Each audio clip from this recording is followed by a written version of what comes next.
Só para nós ver os protagonistas aqui, então, é o Paulo Límpio. Estamos no ar, eu vou anunciar para o senhor, deputado. Sim. Nós somos a Pública Central do Servidor. Estamos completando no dia 10 de agosto 5 anos de existência. Uma central exclusiva de entidades de servidores públicos. Eu estou como presidente dessa segunda diretoria e nesse momento danado da pandemia no nosso país. A Silvia é nossa secretária-geral. Eu sou de São Paulo, a Silvia é lá do Ceará. Está sempre em Brasília, mas é lá do Ceará. O Marcos Volpato é de Minas Gerais, é da nossa diretoria também. E o Paulo Límpio também da nossa diretoria, lá da sua terra, Rio Grande do Sul, deputado. Paulo Límpio é das antigas aqui, viu? PDT, Rio Grande do Sul. E a nossa conversa, deputado, é reforma tributária. Deputado, que reforma o deputado acho que saiu? Vamos esperar a volta do deputado.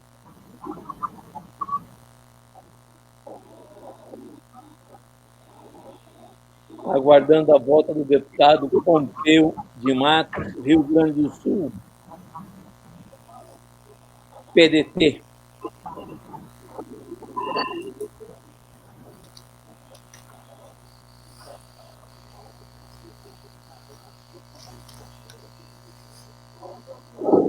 Kel deve estar entrando em contato com o deputado, porque caiu a ligação.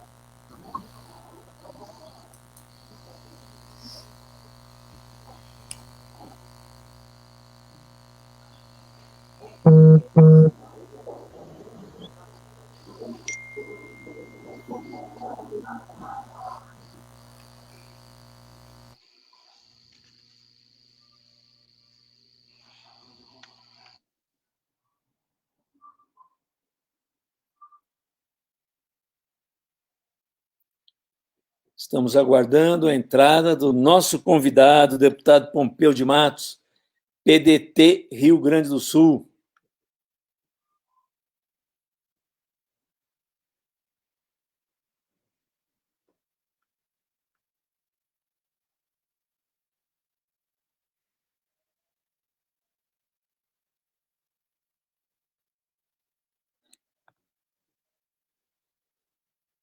Temos aí a Silvia é secretária-geral da Pública, Marcos Volpato, que é nosso diretor e é lá de Minas Gerais, Paulo Límpio, do Rio Grande do Sul, mesmo estado do deputado, né, Paulinho?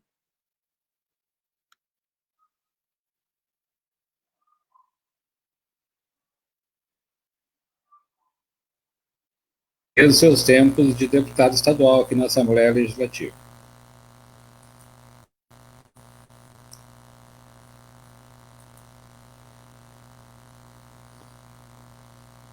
O deputado Pompeu de Matos foi vereador há muitos anos, foi prefeito da cidade dele, né?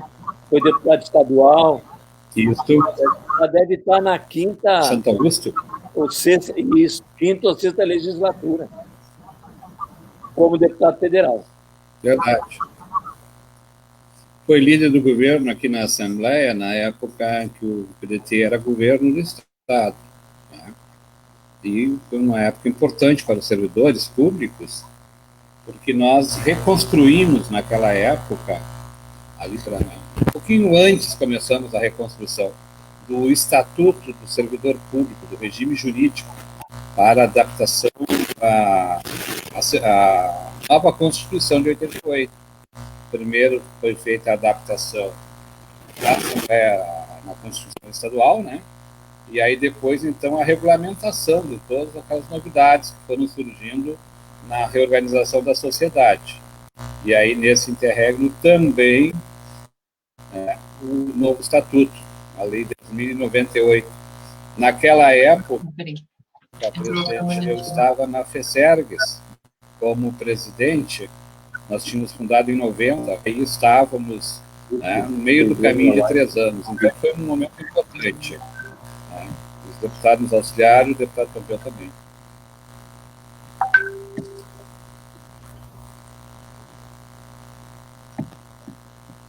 desligar outra forma.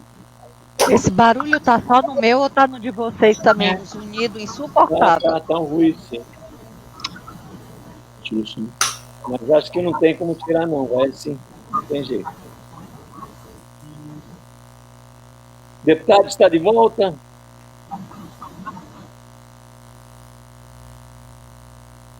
Estou ouvindo agora. Deu um pane aqui de desligar o computador e ligar de novo. Não sei o que deu. Nós estamos te ouvindo também, deputado. Aproveitamos esse tempo que o senhor ficou fora para dizer da sua vida política, né? Foi prefeito da sua cidade natal, foi vereador, foi deputado estadual e deve estar, acho que na 5ª ou 6ª legislatura no federal, né, deputado? No federal, na 5ª legislatura. 5ª legislatura, muito bom. 5ª legislatura. Um trabalho político que vem de muitos anos. Parabéns, deputado. Muito obrigado. E hoje a Pública está aqui para conversar com o senhor sobre a questão da reforma tributária, deputado. Que reforma é essa que foi encaminhada? Uma reforma que o Brasil inteiro espera, deputado. E uma reforma que nos parece que veio para deixar o rico mais rico e o pobre mais pobre, deputado.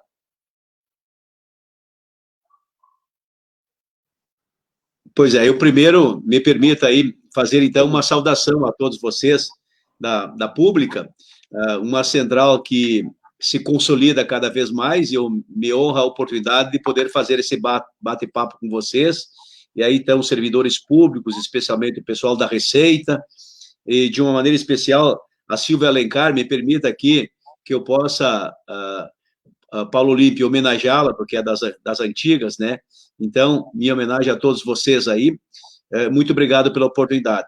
E dizer que essa proposta de reforma tributária que o governo apresentou, eu vou dizer assim, a montanha pariu um rato. Primeiro, é importante que a gente diz, mas como todo rato, ele é perigoso, né? Porque não tanto pelo que ele faz, mas pelo que ele causa, desde a leptospirose. Ou seja, a proposta do governo, ela consegue ser miúda, pequena, miserável e ruim.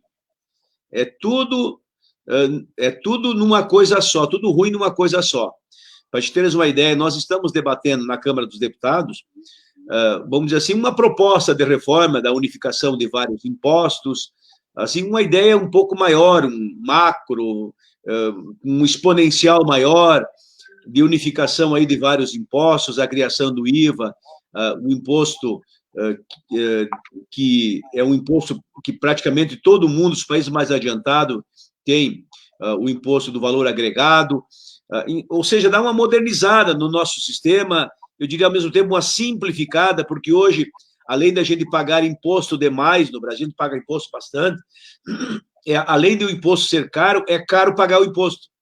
Veja bem, para ser compreendido, tem uma burocracia ou burocracia, uma sistemática muito complexa, que as empresas têm que ter um departamento, assim como tem um departamento de pessoal para organizar a questão da contratação, enfim, pessoal tem que ter um departamento de pagamento de impostos, com vários trabalhadores ali empregados e impregnados, né, naquela tarefa de organizar planilhas, cálculos, guias, enfim, é uma coisa, tem que ter lá um contador, um advogado, um administrador, é uma coisa bem, um auditor, né, é uma coisa assim muito complexa. Então, eu diria assim, no mínimo a gente tem que fazer nessa hora é simplificar.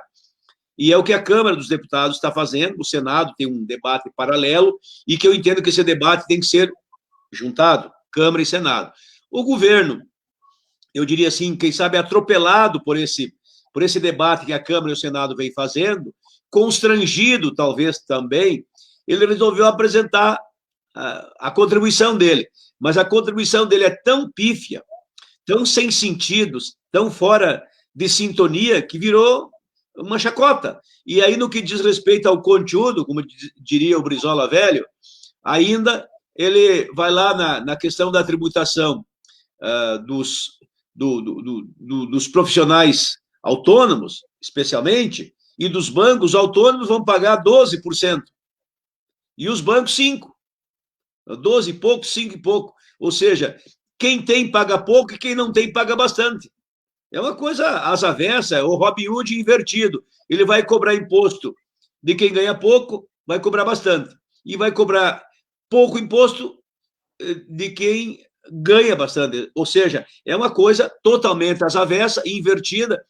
E esse debate, vamos dizer, está posto e nós vamos enfrentá-lo, mas com um olhar sério, maduro, responsável, inclusive com a contribuição de vocês, dos servidores públicos, do pessoal da Fazenda, do Sind Receita, da Sind Fisco, Fenafisco, enfim, todos os setores desta área que conhece a questão tributária, porque eu digo assim, eu sou deputado, estou no meu 5º mandato de deputado federal, e tem outros 5 mandatos que ficaram para trás, de vereador, prefeito e deputado estadual.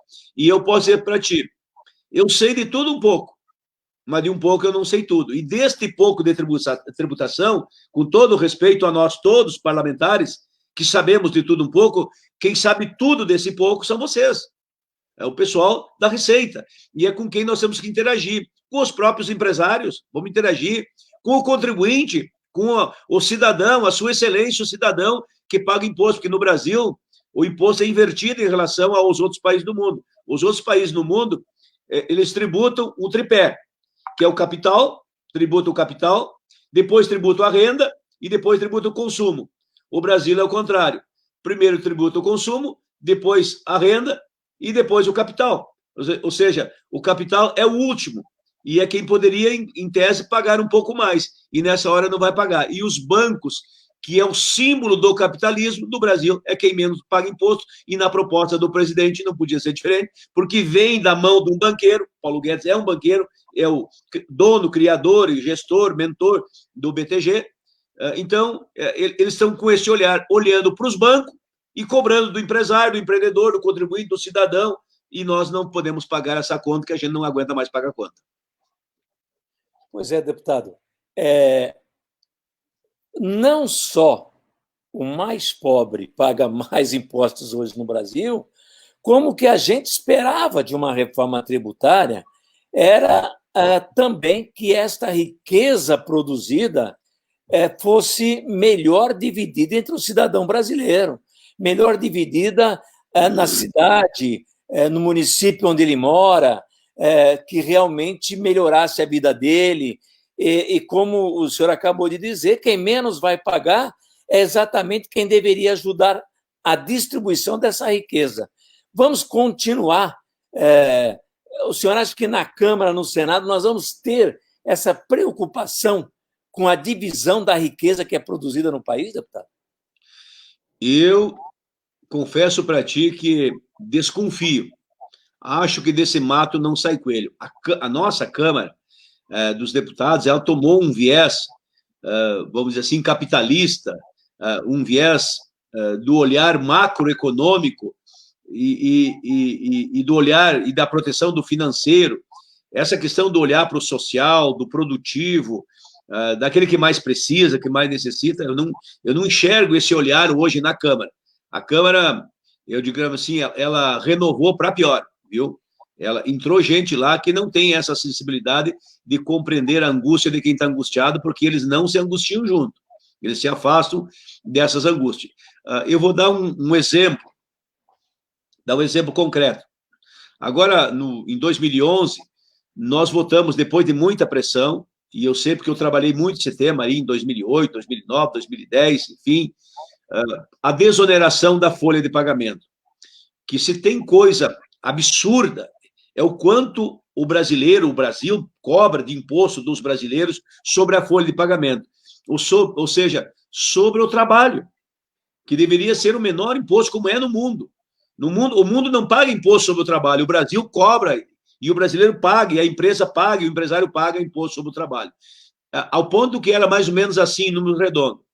A gente contrata um trabalhador e paga 2.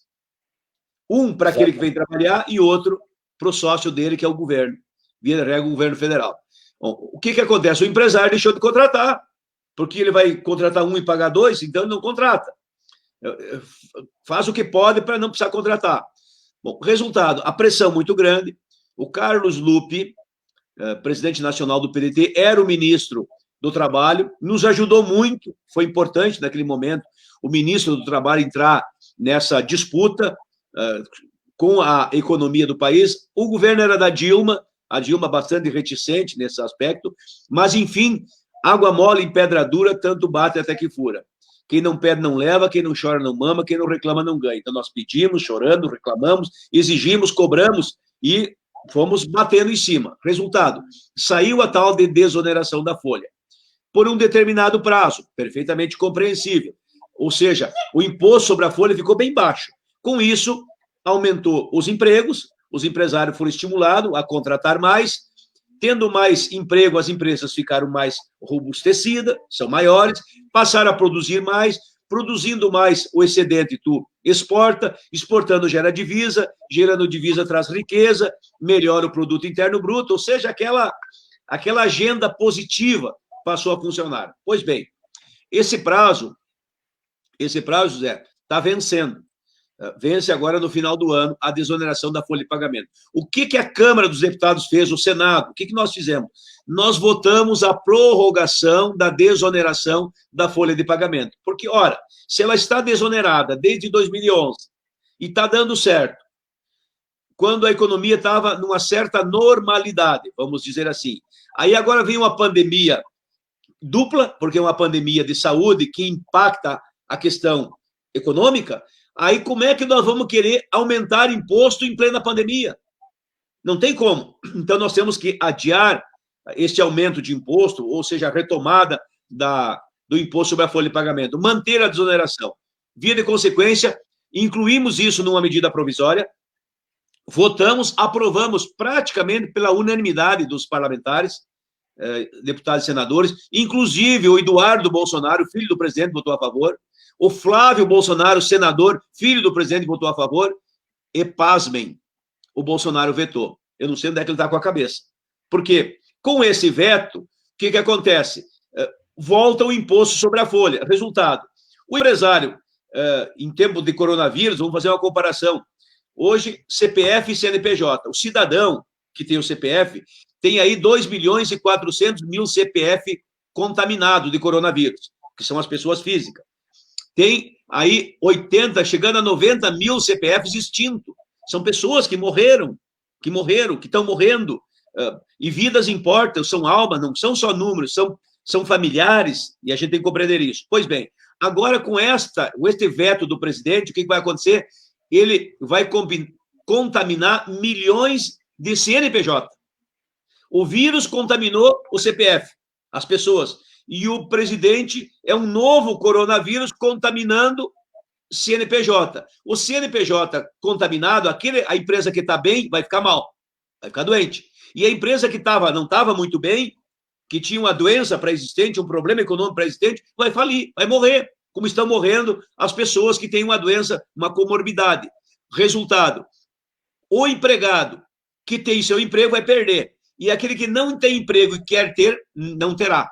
Ou seja, algo assim absurdo. Nós vamos derrubar o veto. Anote aí, vamos derrubar o veto. Só que o governo veio agora, desculpe se eu espicho a conversa, mas isso é muito importante que eu diga, porque é uma posição clara minha e do meu partido, do PDT, e nós temos que socializar essa informação. Agora, nós vamos votar o veto. Só que o governo veio com a cantilena. Ele diz assim, tá bem, eu concordo com a desoneração da folha de pagamento, desde que vocês votem a CPMF. Nananina, não. Show CPMF. Nós não queremos. Já tem uma carga tributária demais. Eles estão criando dificuldade para vender facilidade. Tu escapa da égua, o putrilho atropela. Ou seja, tu escapa da desoneração da folha, aí vem o imposto da CPMF. Nós não podemos mais aumentar imposto. Nós temos que simplificar ao máximo os impostos que tem, desburocratizar, diminuir esse enleio aí, esse rolo todo para pagar imposto, na medida do possível, nos simplificar, diminuir a carga tributária e não aumentar. Porque se vira o imposto sobre a folha de pagamento, se engana o governo. Ele pensa que vai arrecadar mais, vai arrecadar menos. Porque as empresas vão demitir, quem tem emprego vai perder, aquele que tinha chance de ter emprego não terá, consequentemente, as empresas vão enxugar, vão diminuir, algumas vão quebrar, não vão produzir, não vai ter produto, o produto interno bruto vai diminuir, o imposto vai diminuir também a arrecadação. Então, ou seja, é um equívoco do Paulo Guedes achar que atirando nas empresas, com mais imposto na folha, ele vai salvar o país. Ele vai matar as empresas e o país vai entrar numa carestia, numa crise econômica mais grave do que está. Por isso, nós temos lado e estamos do lado do empresário, do empreendedor, do trabalhador, do empregado, daqueles que precisam, nessa hora, ter a oportunidade de ter trabalho e dignidade com o seu trabalho. Silvia não está me ouvindo. Silvia, com você. Um pequeno acidente doméstico, eu estava só olhando aqui, e o microfone desligado, já está superado. Teve um comentário aqui, enquanto você estava falando, a pessoa lembrando do perigo das escolhas, se eu não me engano, foi o Carlos Campos, do Tocantins. De fato, nós estamos pagando um preço muito alto pela escolha do nosso Congresso Nacional, pela escolha do nosso Executivo, mas, infelizmente, é o que está acontecendo. No tocante à reforma tributária, muita coisa me assusta. Me assusta porque o Paulo Guedes ele não tem compromisso com o Brasil, ele tem compromisso com o mercado. E o compromisso dele com o mercado está muito mais voltado para fortalecer o capital internacional do que o capital produção no país. De fato, a ordem no país está invertida. Primeiro o consumo, depois a renda, e na renda, quem mais paga não é quem mais ganha, é o assalariado, porque ele não consegue fugir do desconto em folha. Então, o assalariado, ele paga na renda ainda, além disso, na renda nós temos essa desproporcionalidade. E, por fim, o capital que não paga, e tem todas as benesses, e tem todas as moratórias, e tem todos os recursos sempre à sua disposição. Outra coisa que me assusta é que, se não vamos conseguir debater e estabelecer o imposto de grandes fortunas num período de pandemia, que era quando o Congresso, em tese, deveria estar um pouco mais sensível, nunca mais nós vamos aprovar isso. E a segunda questão é a taxação de lucros e dividendos, que o Paulo Guedes jamais vai querer, nem o próprio Rodrigo Maia, e que só existe isso em 2 países do mundo, o Brasil e a Estônia. Só que não dá para comparar Brasil e Estônia por questões culturais, climáticas, tamanho, número de população, uma série de coisas.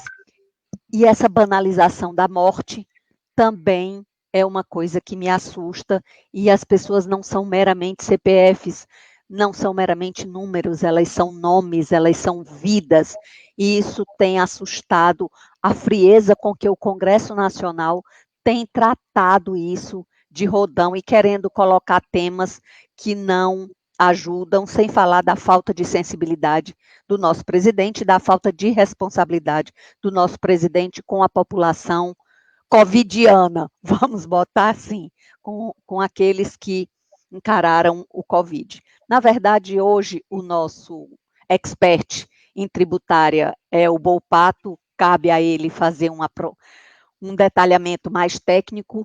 E antes de encerrar, eu queria agradecer sua participação, Pompeu. Queria dizer o quanto você é querido por nós, o quanto nós o admiramos, e parabéns, dia 12 de julho foi seu aniversário, está fora do dia, mas é melhor a gente dar atrasado do que não dar ou do que antecipar, porque aqui no Ceará ninguém dá parabéns antecipado, que traz má sorte. Então, parabéns, continue nessa sua luta tão bonita, valeu o lenço, era para eu ter botado um também, porque eu sou do PDT. Apesar de ser do Ceará, estar no Ceará, pela minha atuação em Brasília, minha vinculação ao PDT é Brasília. Mais um grande abraço, muito obrigada pela sua participação, e é um grande prazer tê-lo entre nós, pública, que é a Central do Servidor, que foi criada para defender não o servidor, é claro que o servidor também, mas ela foi criada para defender o serviço público e propiciar que a população tenha acesso a serviço público de qualidade. Porque nessa pandemia, está sendo possível algumas pessoas que fechavam os olhos para o serviço público ver a importância do serviço público, porque sem SUS, ao invés de 80 mil mortes, talvez estivéssemos tendo 800 mil mortes. Muito obrigada e boa noite.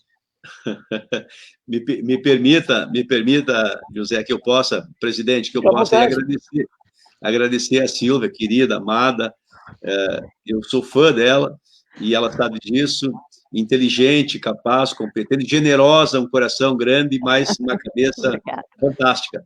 Então, te agradecer. As tuas palavras, para mim, é um bálsamo, e são minhas palavras também naquilo que tu dizes para fora. É nós e a Estônia. O Ciro Gomes fala muito disso também, né? É nós e a Estônia. Já está que não cobramos lucro, imposto sobre lucros e dividendos, só nós. Então, é uma coisa assim impressionante. E caprichamos em cobrar impostos sobre o consumo. E aí, quem é o consumidor somos todos nós e os mais pobres, porque a maioria da população é mais pobre e todos consomem. E aí, esta maioria é quem paga mais imposto, porque na soma geral são os mais pobres que estão aí efetivamente carregando nas costas a questão dos impostos no Brasil. Então, eu quero te parabenizar e te agradecer. Nós vamos continuar nessa parceria aí, para que a gente possa compreender esse bom combate e que vocês possam aí nos dar os dados, os elementos, os fundamentos, a orientação. Não tenho nenhum constrangimento. Eu estou no Congresso Nacional no meu 5º mandato, mas o mandato não é para mim, não é em função de mim. Ele tem uma razão de ser. E quando as causas se apresentam, nós temos que ter convicções, nós temos que ter formações e informações para fazer este bom combate. E vocês têm nos ajudado, vão continuar nos ajudando. Eu pego o teu gancho. Nessa hora de pandemia, onde é que está o mercado? Como é que é o nome dele mesmo? Mercado? Onde é que é a cara dele? Mostra a cara do rapaz. Ele desapareceu, nem deu o prefixo e saiu do ar. Exatamente para a gente não procurar ele nem pelo prefixo, não tem imagem, não tem nada. Você chamava mercado, morreu, desapareceu. E olha aqui, ó, pasme, ele vai voltar, viu? Quando tudo ficar normal, quando tudo estiver organizado, quando tudo estiver reposto, que os servidores públicos da saúde seguram as pontas, a educação segura as pontas, a segurança pública segura as pontas, a fazenda pública segura as pontas, ou seja, quando todo mundo segurou as pontas, que voltou uma certa normalidade, o Dom Mercado bate bem faceiro, se arrumando, jeitoso, ajeitando o cabelo, bonitão, mas aí, o que nós temos que fazer mesmo? Aí o serviço já está feito, ele se apresenta para colher os frutos daquilo que ele não semeou, daquilo que ele não plantou, mas ele vai querer colher. Esse é o tal de mercado, que nós temos que deixar bem claro para que a população se acorde. O mercado não existe, o mercado é um parasita, o mercado é um aproveitador, o mercado é um especulador. Na hora que tu precisa, ele desaparece. E na hora que tu estás bem, ele comparece para pegar um pouco do tanto que tu tens, porque aí convém para ele. Lamentavelmente é assim. Enquanto falava a Silvia e o senhor, deputado, apareceram 2 questões aqui na tela. Uma delas dizendo que, afinal de contas, o Brasil está como o primeiro colocado no mundo na cobrança de impostos de consumo, sobre o consumo. O Calzonari que colocou isso, que também é lá da Pública. Ele consumo primeiro colocado. E ele tem toda a razão. Tem toda a razão.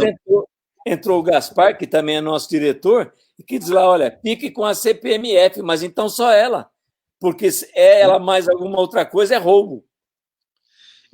Eu vou aproveitar o que o Gaspar disse para mim dizer uma coisa que é bem forte, mas o meu coração permite que eu diga, porque eu estou falando com autoridades, vocês são autoridades, muito mais do que eu e muito mais do que qualquer senador, porque vocês conhecem o processo por dentro.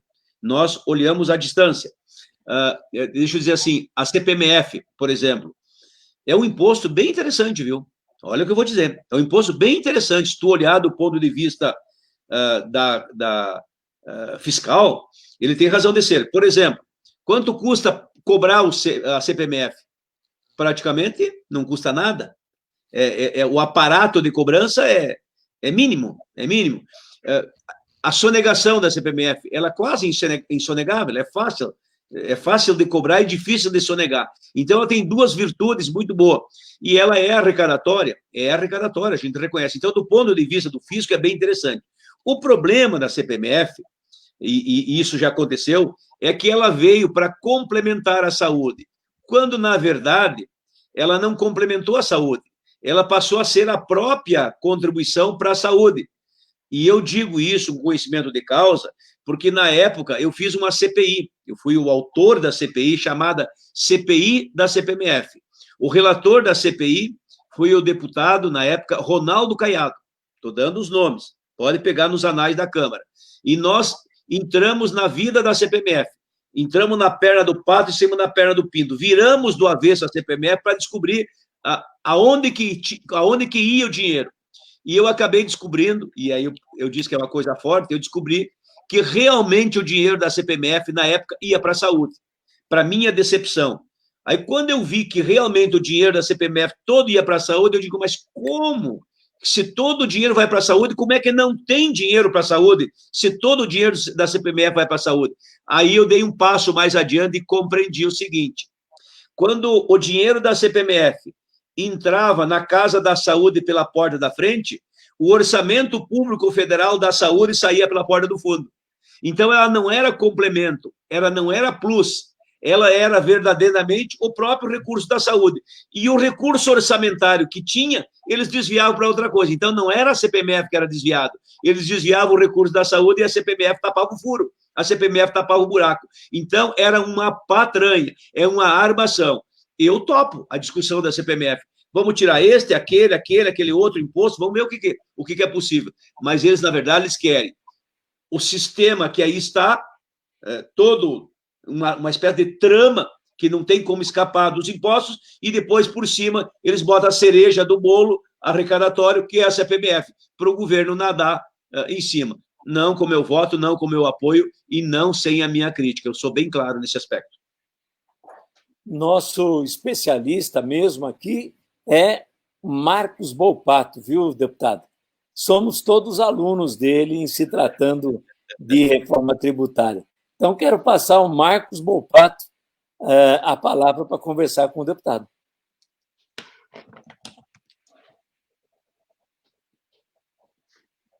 Marcos?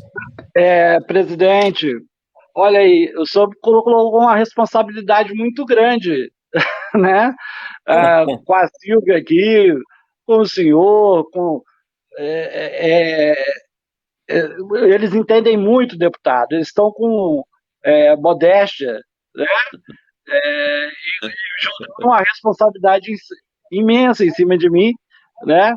Mas, como bom brasileiro, não vou fugir à luta. Porque, como dizem os gaúchos, não está morto quem peleia. Então, vou à luta. Não está morto quem peleia. É um grande prazer falar com o senhor e participar aqui da live. E eu tenho preocupação, mas tenho muita esperança, uma perspectiva muito boa com a oportunidade histórica de uma reforma tributária. Sem ser otimista e sendo realista mesmo, eu sei que é muito difícil aproveitar essa oportunidade. A reforma tributária está sendo discutida desde o final do século passado, no Congresso. Tivemos já PEC, PECs, na verdade, sobre a reforma tributária, sobre esse assunto, e sobre a reforma da administração tributária desde o início deste século. A reforma tributária de 2003 e a reforma da administração tributária de 2007. E chegamos agora, nessa legislatura, com um avanço grande, mas com duas PECs. É uma coisa que eu ainda não vi, eu não tenho muita experiência no Congresso, nem em casas legislativas, mas eu ainda não tinha visto duas PECs ao mesmo tempo sobre o mesmo tema, uma no Senado e outra no Congresso. É inusitado para mim. Não sei se para o senhor já tinha visto uma situação dessa. Tanto é que foi preciso criar uma comissão mista, para debater, discutir e integrar essas duas PECs, a 45 da Câmara e a 110 do Senado. E ainda tem mais divisionismo. O governo federal, durante todo esse tempo, o ano passado e este ano, como o senhor bem disse, ficou muito tempo para apresentar uma proposta e para coordenar os trabalhos, né? Coordenar, ser um líder dos estados, trazer a união dos municípios, né? E não fez isso. Ele agiu como está agindo na pandemia, né? O Ministério da Saúde tirando por fora, deixando estados e municípios sozinhos, sem uma coordenação, né? E jogando o ônus todo em cima dos governadores e prefeitos, e o bônus ficando para ele. Aí o Congresso tem que agir, né? E agiu muito bem, aprovando, movimentando e aprovando a renda emergencial, que o governo Guedes queria R$ 200, e se não fosse o Congresso e os parlamentares agirem, né, acabou ficando em 600, e ele demorou a pagar, provocando filas. Até hoje na minha cidade aqui, filas imensas na Caixa, imensas. Enfim, do mesmo jeito que ele está agindo na pandemia, ele está agindo na reforma tributária. E a atuação do Congresso tem sido de parabenizar, porque também no Fundeb, que é uma votação histórica, né, que vocês aí no Congresso conseguiram aprovar o Fundeb, uma PEC, né, que não pode nem o presidente vetar, porque é PEC, ele não pode vetar. Então, uma votação histórica de 430 votos, né, um troço assim. 491. Nossa, super histórico. 7 ausentes, 7 contra.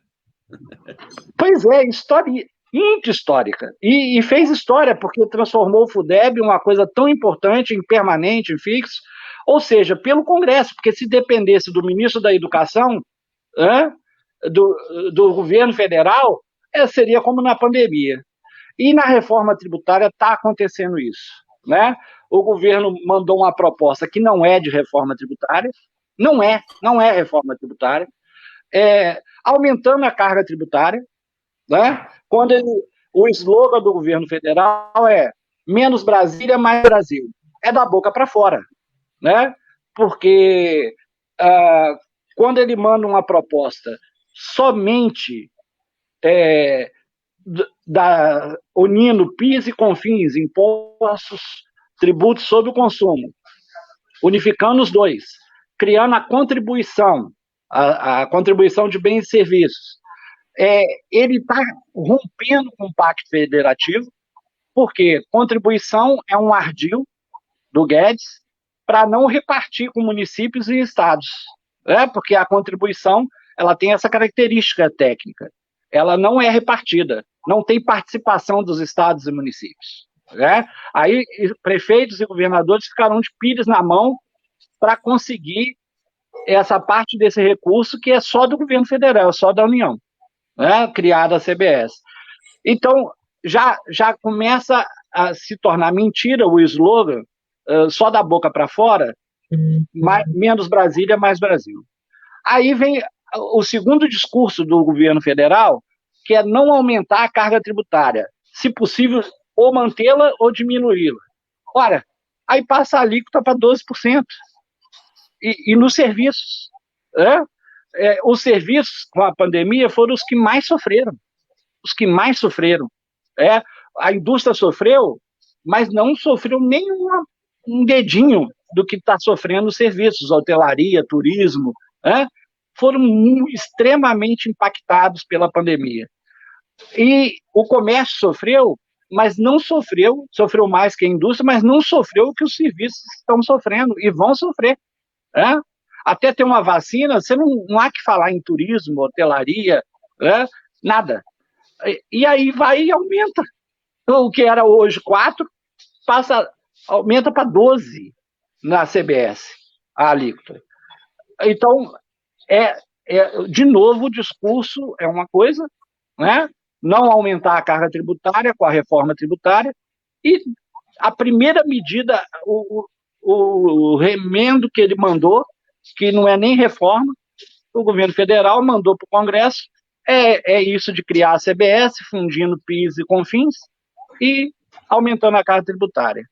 Aí, dito isso tudo, eu tenho alguns questionamentos para o deputado, como o senhor é deputado experiente, está no 5º mandato, na 5ª legislatura, o sentimento do senhor e o conhecimento do senhor quanto a gente conseguir aproveitar essa oportunidade que é a reforma tributária. Então, seriam em 3 questões. A primeira, como está dividido, né, a reforma tributária está dividida, o governo federal mandando a dele, que não é nem reforma.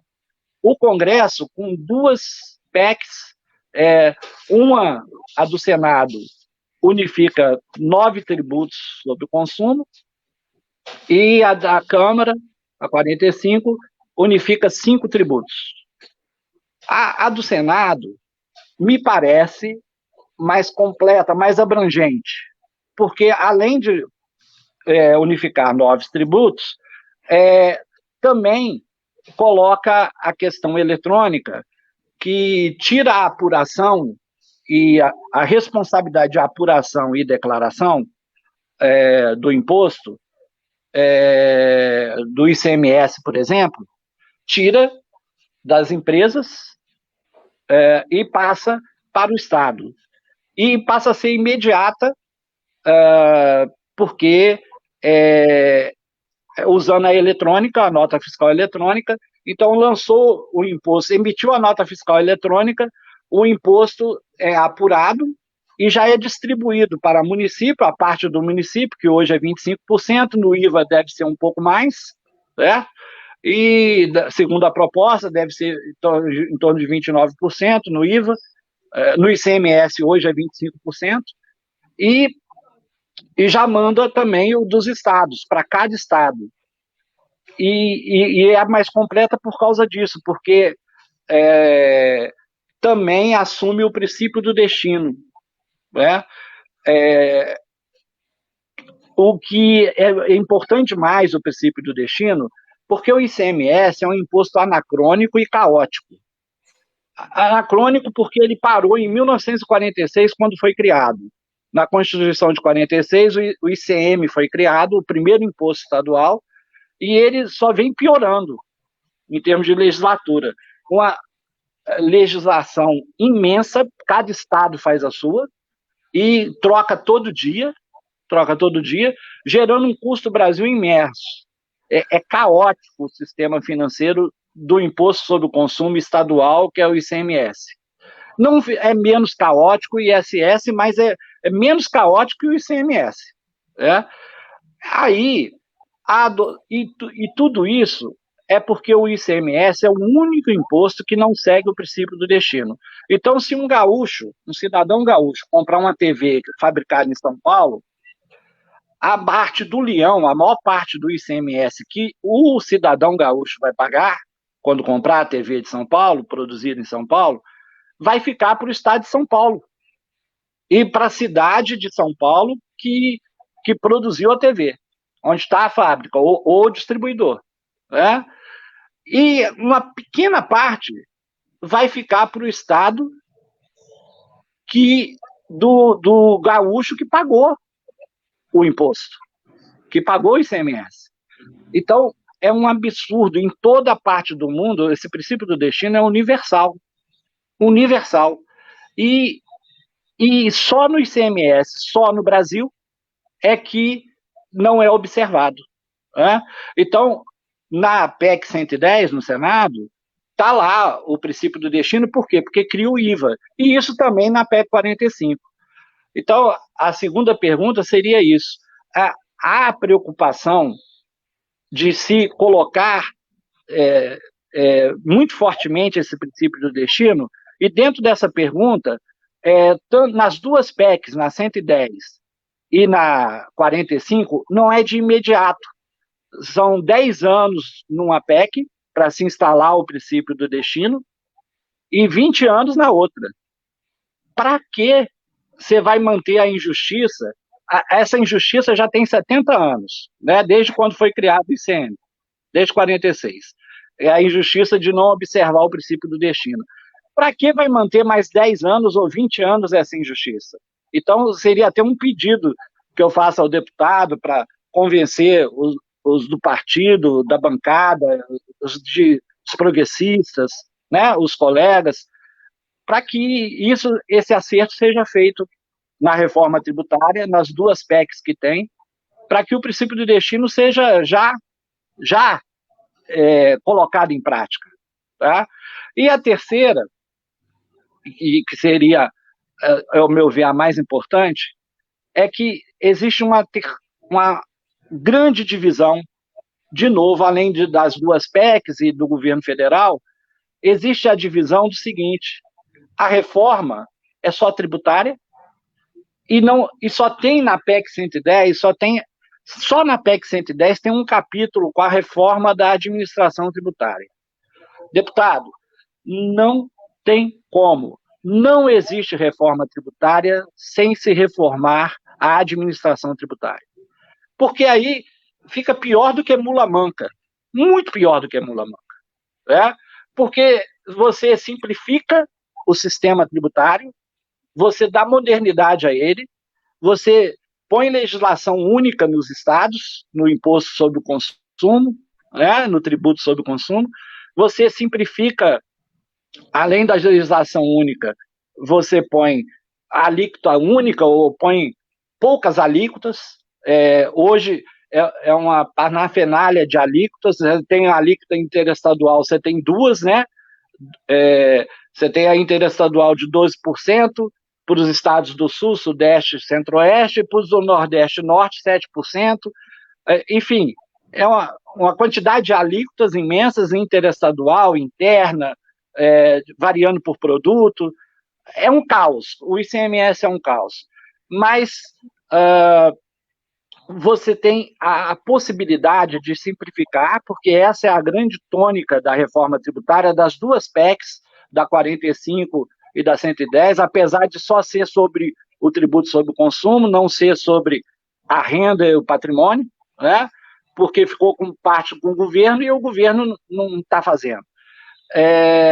E aí, não fazer a reforma tributária, da administração tributária, é o mesmo que não fazer. Você faz a reforma tributária, simplifica, moderniza e deixa a administração tributária como a do século XVIII, como a época da derrama, e ainda deixa o conflito. Né? Ao princípio do destino ser daqui só há 20 anos, você mantém o conflito da guerra fiscal entre os estados.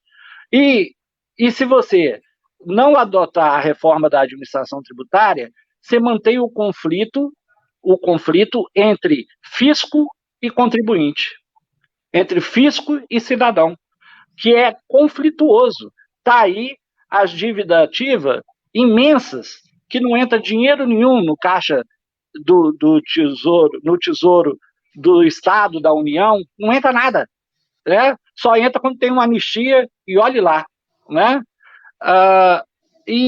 Então, se mantém esse conflito. Se o princípio do destino for daqui a 20 anos, a gente prorroga a guerra fiscal para mais 20 anos. E se a reforma da administração tributária não for feita, se prorroga até ser feita essa reforma da administração tributária, o conflito entre fisco e cidadão, fisco e contribuinte. Essas são as minhas preocupações, mas quero dizer ao senhor que eu tenho uma perspectiva muito boa e uma esperança grande de que a gente consiga, se não fazer a reforma tributária ideal, mas pelo menos a possível, e que ela seja a base para a gente entrar nesse século XXI de verdade. Tá bom, deputado? Obrigado aí. Muito bom, muito bom. Eu obviamente, vou tentar aqui fazer algumas considerações sobre tudo o que tu questionaste, mas eu já vou deixar um desafio aqui, Marco Lopato. Terão audiências públicas, tu serás convocado, certo. E a convocação vai partir de mim. Tá certo. Tá? E vou ficar ali do teu lado, vou ficar do teu ladinho ali, para quando eu precisar falar, tu me dá uma soprada, porque nós precisamos de gente que sabe, que entende, que conhece, para que a gente que tem a responsabilidade de fazer, a gente aprenda a fazer do jeito que precisa ser feito. É claro que eu estou me dedicando, estou estudando sobre a reforma tributária, até porque faço parte do debate na CCJ, na Comissão de Constituição e Justiça, mas é importante que a gente vá a miúdo. E eu digo isso porque esse debate vem de longe na Câmara. Eu me lembro quando o Germano Rigoto, vocês vão de lembrar, governador gaúcho, era deputado federal, ele comprou uma briga pela reforma tributária que o Germano Rigoto comia a reforma tributária, respirava a reforma tributária, enfim, transpirava a reforma tributária e nunca saiu a reforma tributária do Rigoto. Ele foi chamado o Brasil inteiro para fazer palestra e a coisa não aconteceu, não andou. Então, é preciso que a gente tenha compreensão. Por isso que a questão da oportunidade que tu falastes é agora ou nunca. Ou a gente faz, ou a gente faz.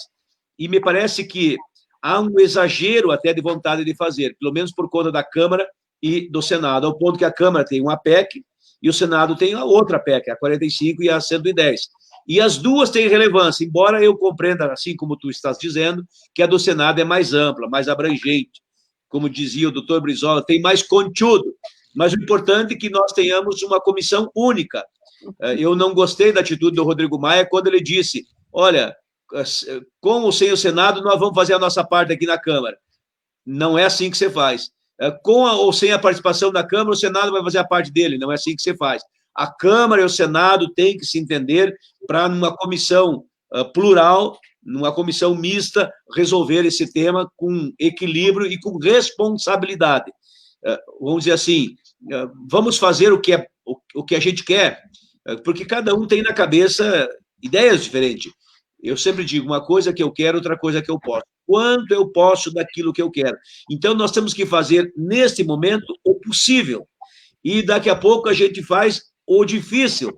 E se a gente continuar fazendo, a gente faz o impossível. Mas a gente tem que começar fazendo. Porque a gente não pode ficar esperando quem não ficou de vir, como dizia o Raul Seixas, ficar na beira da estrada com a boca escancarada, cheia de dentes, esperando a morte chegar.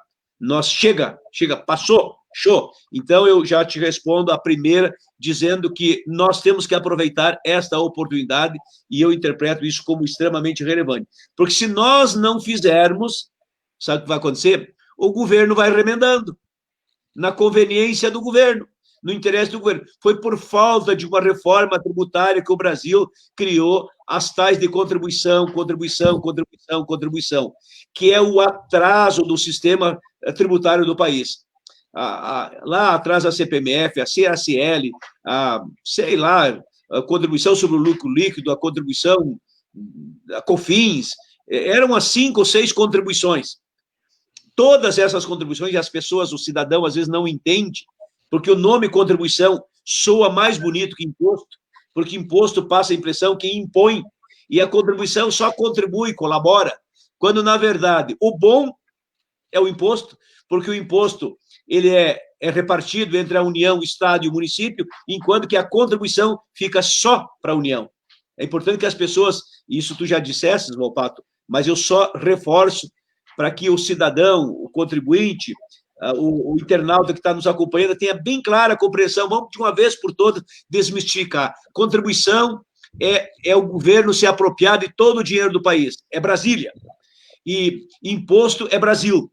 Tu reparte com todo o Brasil. Um tanto fica para a União, um tanto fica para o Estado, um tanto para o município. Tu pode até se queixar. Olha, é pouco para o município, é muito para a União. O Estado não recebeu tudo, mas pelo menos recebe um pouco.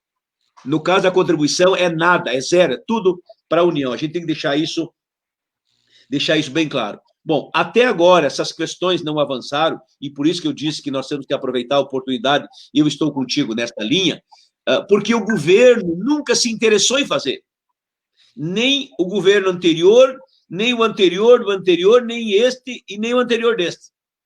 Porque ao governo não interessa. Aliás, o governo não tem uma proposta, ele não tem um projeto tributário para o país. O governo vai remendando, conforme a música ele vai dançando, conforme o interesse, como dizia o doutor Brizola, eles vão fazendo o arranjo. E a nossa questão tributária é um remendão, a legislação tributária é uma colcha de retalho, é uma coisa assim que infelicita o empresário, o empreendedor, enfim, aquele que tem que pagar imposto, porque é uma parafernália de coisa que tu não consegue juntar. Então, nós precisamos simplificar isso. Então, o momento, a oportunidade é essa, é como eu entendo, é como eu compreendo. Por isso, eu não tenho uma preocupação se nós vamos aprovar a PEC do Senado ou a PEC da Câmara, até porque nenhuma delas sozinha dá resposta. Nós precisamos das duas juntas. E nós precisamos, sim, do governo. Por que eu quero o governo junto? Muito menos pelo governo em si, e muito mais pela responsabilização que nós temos que ter do governo para com o resultado, para com o produto daquilo que nós virmos fazer. Porque não adianta nós fizermos uma reforma tributária, e aí, como tu disseste, não mexer na administração tributária. Aí depois o governo não cumpre, o governo não executa, o governo não faz, o governo fica brigando, criando dificuldades para ganhar as facilidades. Então, nós precisamos o governo como agente proativo, porque, a rigor, quem sabe e quem vive o dia a dia da questão tributária no país é o executivo.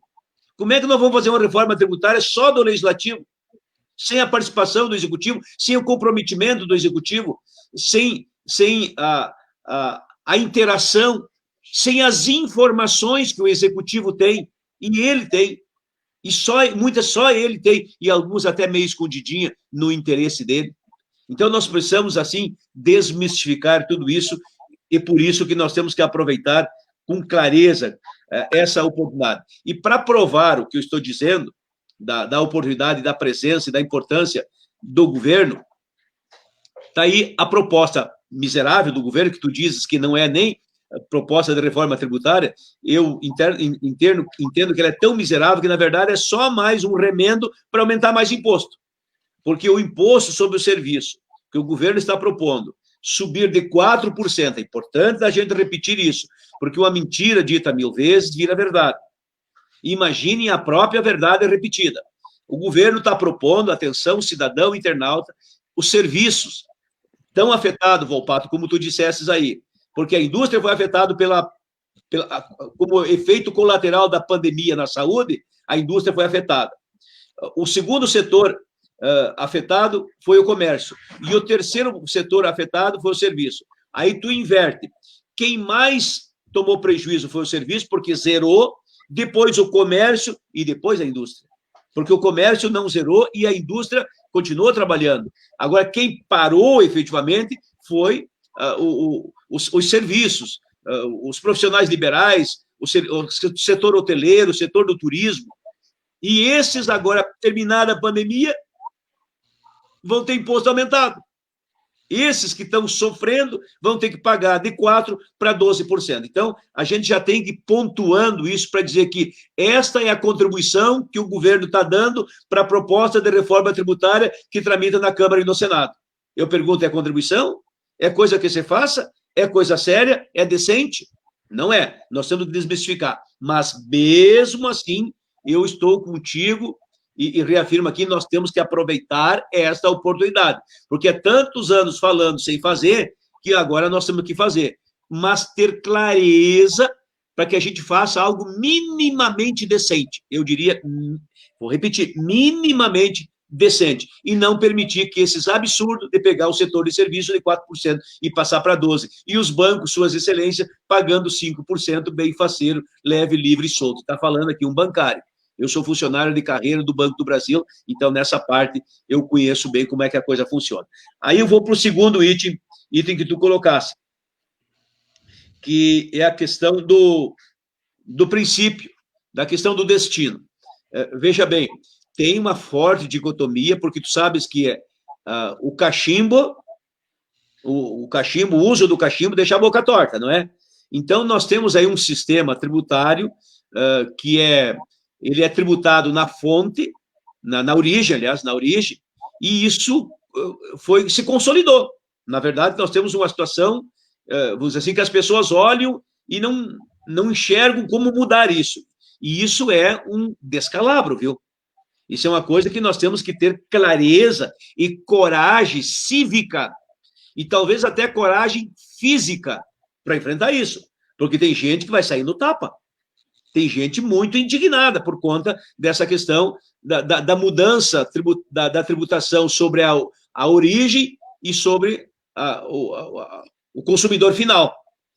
Então, isso, tu vai mudar um princípio, mudar um fundamento, mudar um costume, mudar, enfim, um jeito que está há anos. Está tudo torto, mas o direito do anzol é torto e eles querem continuar torto.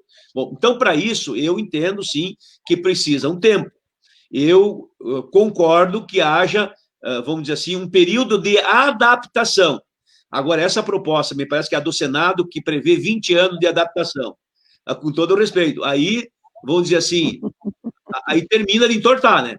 Aí não tem jeito, 20 anos é impossível. Parece que a da Câmara prevê um tempo de adaptação, de transição, de 10 anos, que para mim é exagero.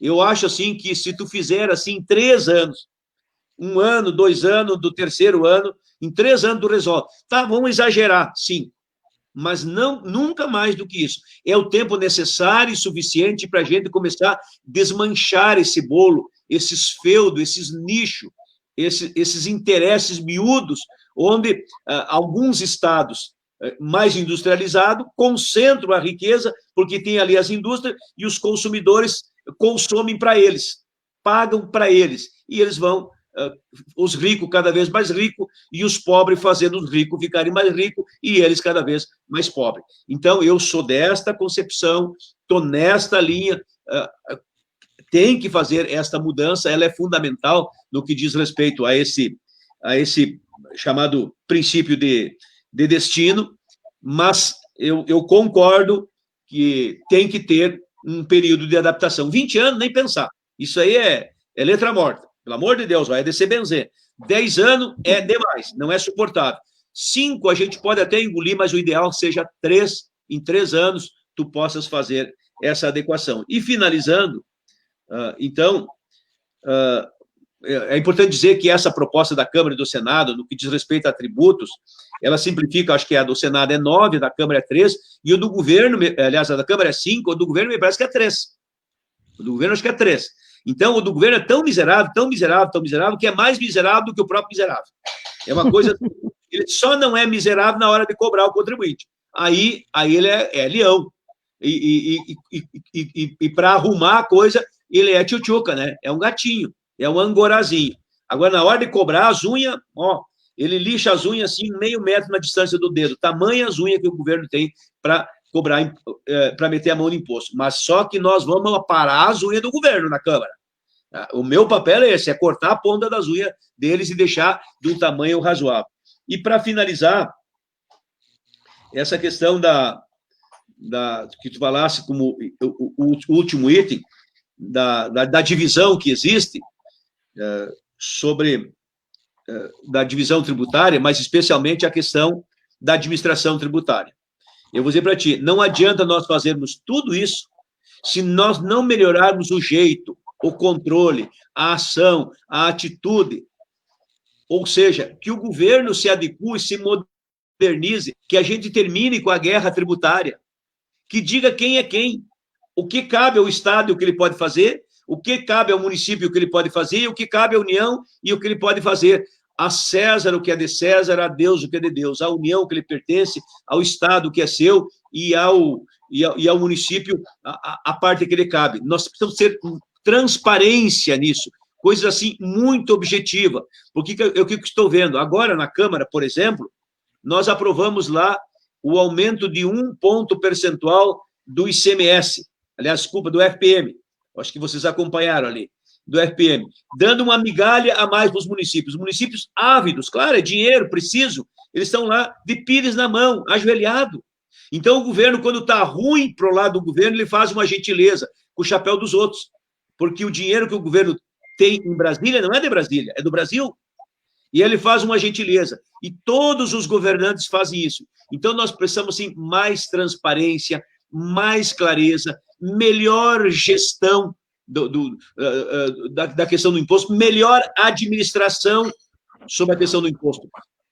Ou seja, isso tem que funcionar junto. E esse é o nosso desafio e o nosso papel. Por isso, eu concluo, então, os questionamentos que tu me faz, por isso que eu vou dizer para ti assim, na primeira sessão, na primeira reunião que nós tivermos, te prepara, porque tu vai ser convocado, vai receber uma cartinha em casa, um telefonema, um WhatsApp, um e-mail, não sei o que lá, dizendo, compareça.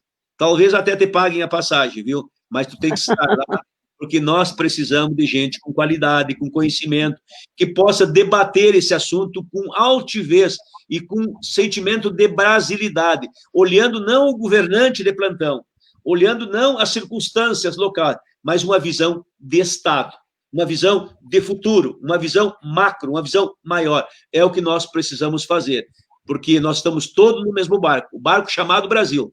Se o barco chamado Brasil afundar, se engane quem quiser, todos vamos nos molhar.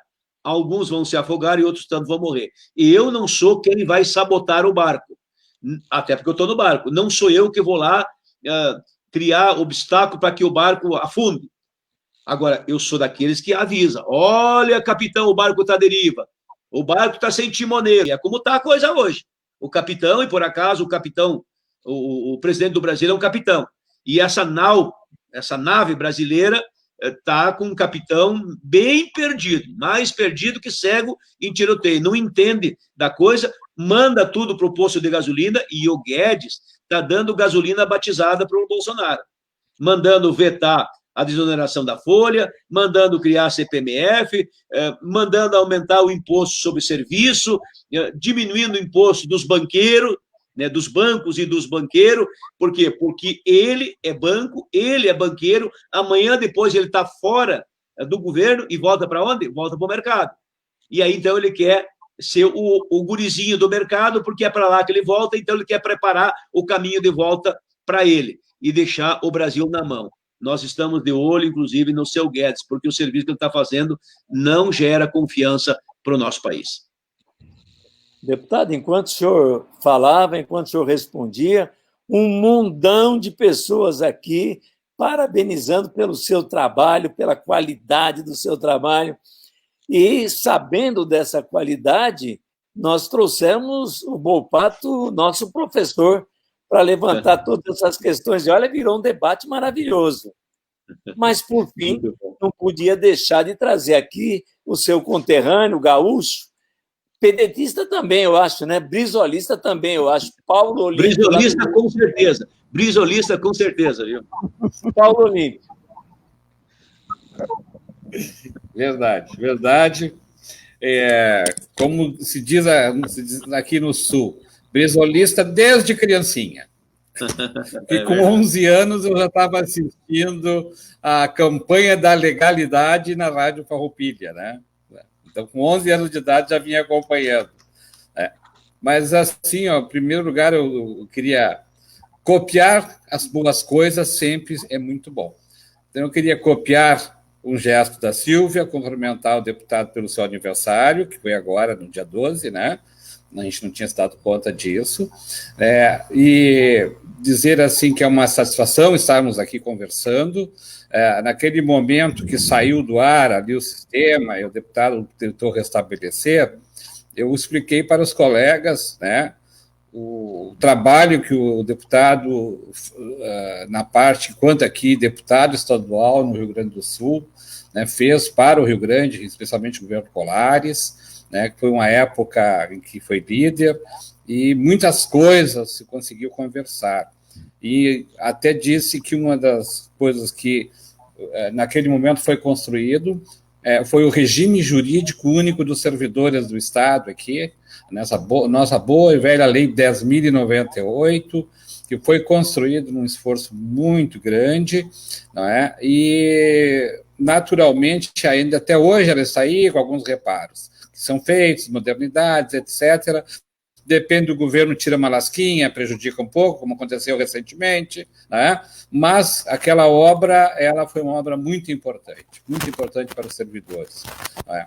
E a minha área, que eu sou servidor da Justiça, né?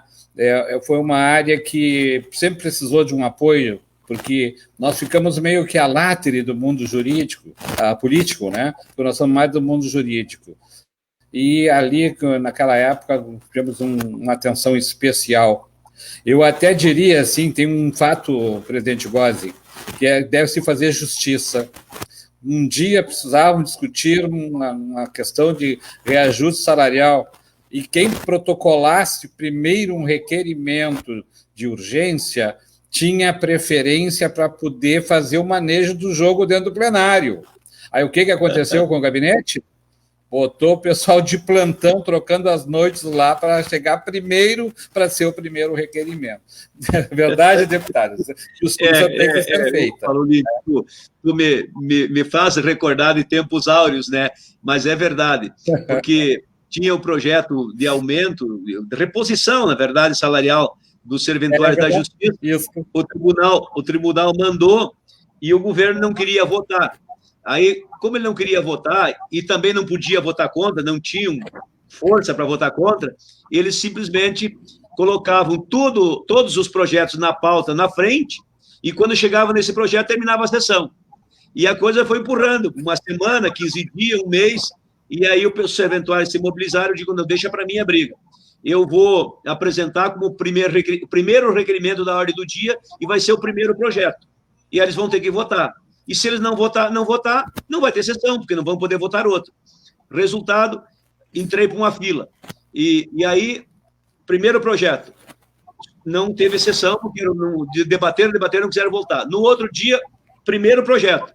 Como é que a gente fazia? Chegava às 6 da tarde, entrava na fila e os meus assessores iam revezando, passávamos a noite inteira ali, e no outro dia, às 2 da tarde, nós para protocolar o requerimento é o primeiro da fila. Bom, foram 5 sessões suspensas, que não puderam votar, e a Assembleia parou por causa do projeto do Serventuário da Justiça. Então, é melhor nós votar, porque o prejuízo é menor.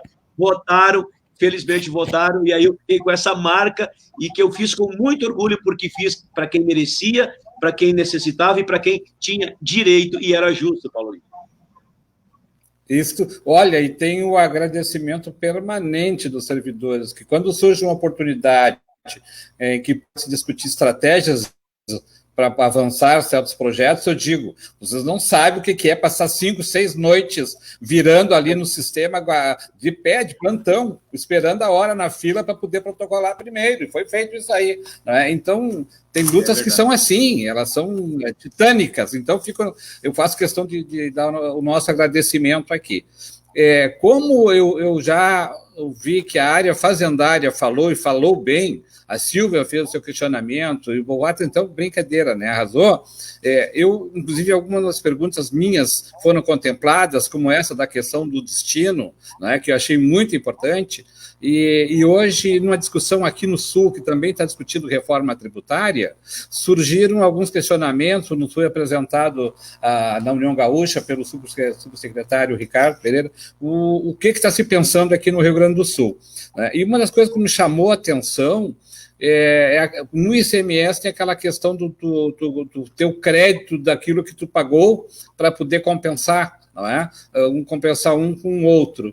E aí, quando vai para a exportação, agora fica aquela dificuldade para devolver créditos e aí começa a dar diminuição de receita também nas compensações. Né? E eu não me lembro se essa matéria está também contemplada aqui nesses modelos de emenda à Constituição. Nós temos, como foi bem colocado, duas, a PEC 4710. O pessoal assim, que não está acompanhando não se dá conta, mas são textos que têm de 40 a 50 folhas. É muito detalhamento. Né? Então, uma assessoria tem que estar de olho, se trocar uma linha, uma palavra, muda todo o sentido e aí prejudica, às vezes, um artigo inteiro. Eu vejo também uma preocupação com aquela questão da Lei Candir, não é? Porque a questão do preço, do valor mais baixo para a exportação e tal, que vai mais ou menos nessa linha que eu estava perguntando da compensação de créditos aí. Então, se puder dar uma pincelada nisso, que é um fator importante, porque aqui no Sul tem essa guerra de praticamente 20, 30 anos, né, sobre a compensação com a Lei Candir, tem direito, não tem, quanto foi, quanto não foi, continua, não continua.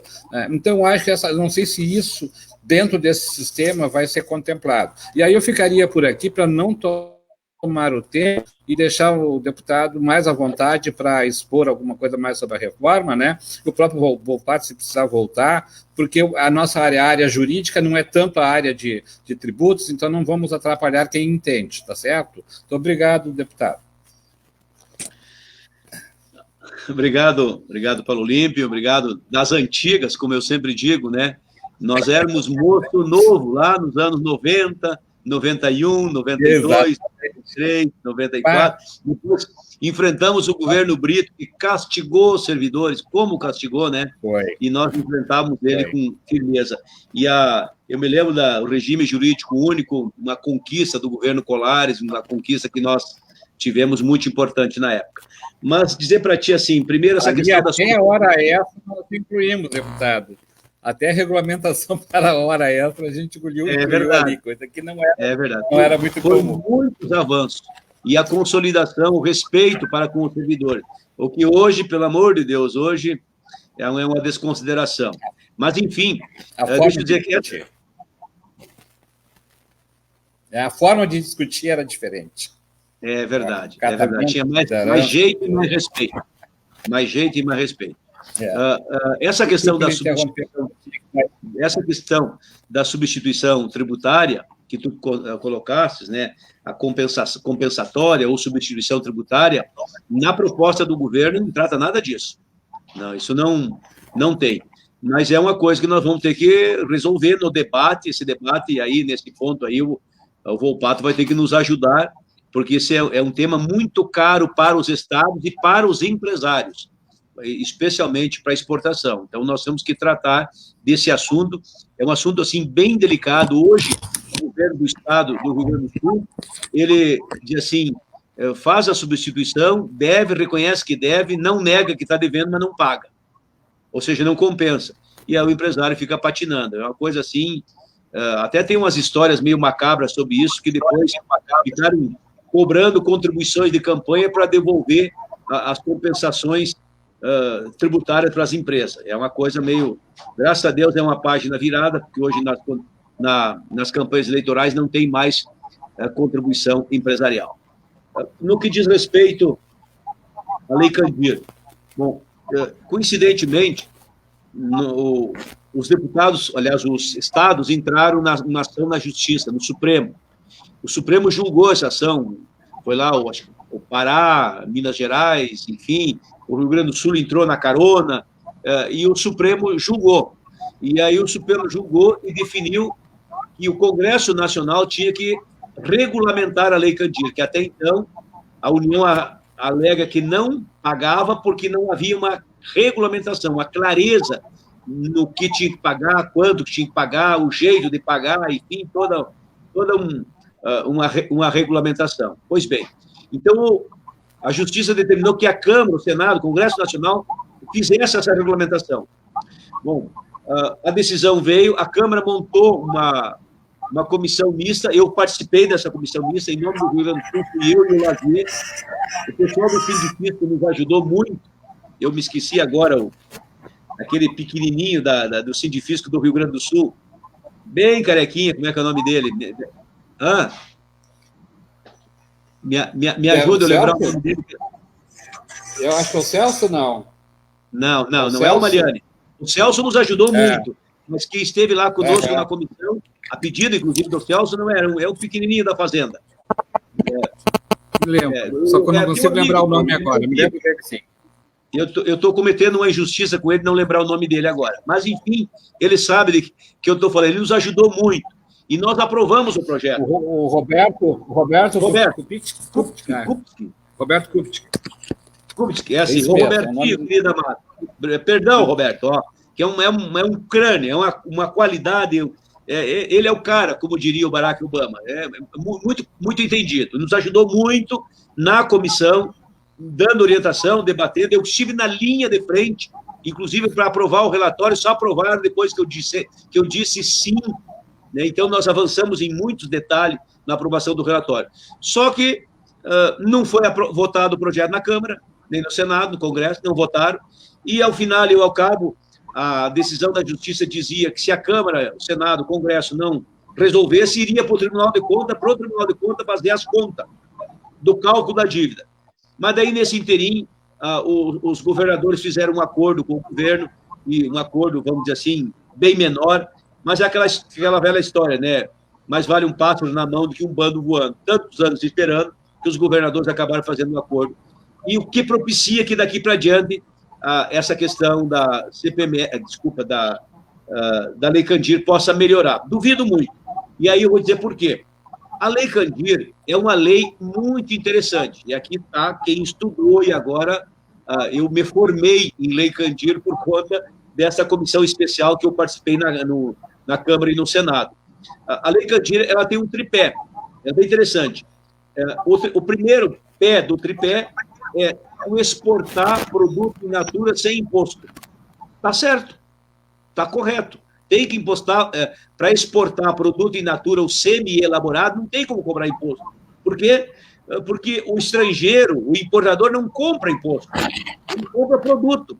Então, ele quer um produto desonerado, produto sem imposto, produto limpo. Senão, também o empresariado perde a competição lá no mercado internacional. Então, toda a soja produzida no Rio Grande do Sul, no Brasil, via de regra, mas no Rio Grande do Sul, não gera 1 centavo de imposto, nem para o município, nem para o Estado. A única coisa que ela gera é divisa para a União, porque é exportado, é em dólar, entra divisa, melhora a balança comercial. Isso sim. Por isso que o governo diz, e aí vem o segundo tripé, que ele, governo, compensará os estados que exportarem produtos semi-elaborados ou in natura. Os 3 maiores exportadores no Brasil são o Rio Grande do Sul, Mato Grosso e Pará.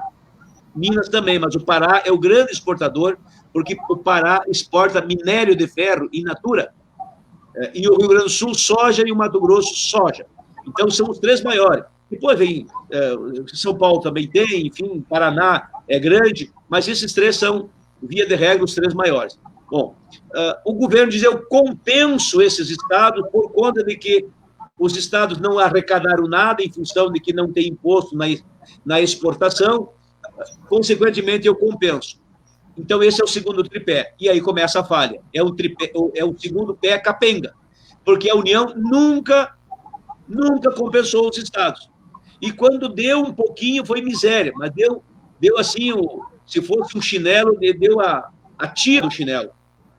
Ou seja, é uma vergonha o que a União devolveu para os estados. Praticamente nada. Eu diria assim, não devolveu 5% daquilo que o Rio Grande do Sul, por exemplo, tinha direito. Tá bem? Então, o segundo tripé, capengo. O terceiro tripé da Lei Candir, que é bem interessante, se fosse cumprido os 3, diz assim, que enquanto o produto in natura ou semi-elaborado é exportado sem imposto, enquanto a União compensa esses estados por não terem recebido nada de impostos, a União criará uma linha de crédito através dos organismos estatais, enfim, da União, para estabelecer indústrias no Brasil de processamento desse produto. Porque, veja bem, se nós terminar a Lei Candir hoje e disser assim, tá, não exporta mais sem imposto, então não terás mais exportação, porque o importador não vai comprar com imposto. Aí o produto fica no Brasil. Aí daí nós vamos fazer o quê com o produto? Vamos industrializar. De que jeito? Não tem indústria. Não tem capacidade industrial instalada para processar esses produtos. Por quê? Porque ao longo desses 20, 30 anos, não foi instalada indústria para preparar o país para deixar de exportar produto in natura e começar a processar os produtos aqui, industrializados no Brasil. Então, a Lei Candir, se os 3 pés dela, o tripé, funcionasse, ela seria uma lei fundamental para o país. Ela ainda pode funcionar, só que, por hoje, só funciona um. Só é vendido o produto in natura sem imposto. A União não compensa e as tais de indústrias que era para ser instalado não tem linha de crédito, não tem estímulo fiscal, não tem apoio, não tem nada, e nós não temos indústria instalada para processar nem minério de ferro e nem soja, que são os nossos 2 maiores commodities do país. Esta é, amigo Paulo Olímpio, o olhar que eu tenho, a visão, a informação, e que eu vou dizer para ti, é fidedigna, porque essa é a mais pura realidade sobre a Lei Candir. Deputado Pompeu de Matos. Muito obrigado, eu diria o seguinte, Paulo, vai falar alguma coisa, não? Não, era só agradecer a informação. Obrigado. Quando a conversa é boa demais, quando o papo é muito bom, quando o debate está lá em cima, é um debate capaz, é um debate maravilhoso, é um debate bom, o tempo passa e a gente não percebe, deputado. Um programa que a gente imaginava 50 minutos foi 1h30. e 1h30 que eu tenho a certeza que, para quem assistiu, a gente viu aqui as manifestações, foi muito, muito bom. Tivemos uma aula, deputado, e mais ficou claro como o seu trabalho é importante nessa reforma tributária. A pública vai estar à sua disposição, não é só o Volpato, não. O Volpato já está certo, mas a pública também está à sua disposição. O Paulo, lá do Rio Grande do Sul, a Silvia, do Ceará, mas que está sempre em Brasília, estamos à sua disposição. Em nome da pública, da diretoria da pública, em nome de todos os servidores públicos que formou esta central para ver se consegue melhorar este país, melhorar a vida do cidadão brasileiro. Quero agradecer muito a sua participação, deputado. Muito obrigado. E conte com a gente. Tá bom. O senhor me permite, antes de encerrar, dar só um recadinho? É para dizer que foi a live mais interativa que a pública já fez até hoje. Pompeu, você superou nossa musa Alice Portugal, que deu uma audiência espetacular. Você superou a Alice em tempo e em audiência. Então, muito obrigada. Para você ver que o que eu disse no início da live não é uma opinião minha, é uma opinião pública, o Brasil todo lhe assistindo, agradecendo, aplaudindo. Infelizmente, o momento não é dos melhores, e aí eu termino perguntando pelo Brasil quem é o teu sócio. Qual é o nome do teu sócio? É isso. Essa música do poeta Cazuza nunca foi tão atual. Eu só espero que o sócio do Brasil apareça logo e apareça com o intuito de tornar o Brasil cada vez melhor. Obrigado. Parabéns, deputado. Muito obrigado. O Volpato se prepare e a pública está à sua disposição também, deputado. Muito obrigado. Tá ok. Muito obrigado, um abraço para todos vocês. Obrigado, Silvia, pelo carinho. Obrigado, José. Obrigado, Volpato. Obrigado, Paulo Olímpio. Obrigado aos internautas todos. Foi um excelente debate. Me senti muito honrado, privilegiado pela deferência que vocês me deram. E a gente vai crescer muito ainda nesse debate por conta da informação e do apoio, da logística que vocês vão nos dar na Câmara dos Deputados, na comissão especial. Quero estar lá na linha de frente. Por favor, estou à disposição para nós termos um bom embate e um bom debate. Um grande abraço, muito obrigado. Até breve. Grande abraço, deputado. Valeu. Boa noite, deputado. Obrigado. Boa noite. Boa noite. Boa noite, obrigado, deputado. Boa noite, obrigado.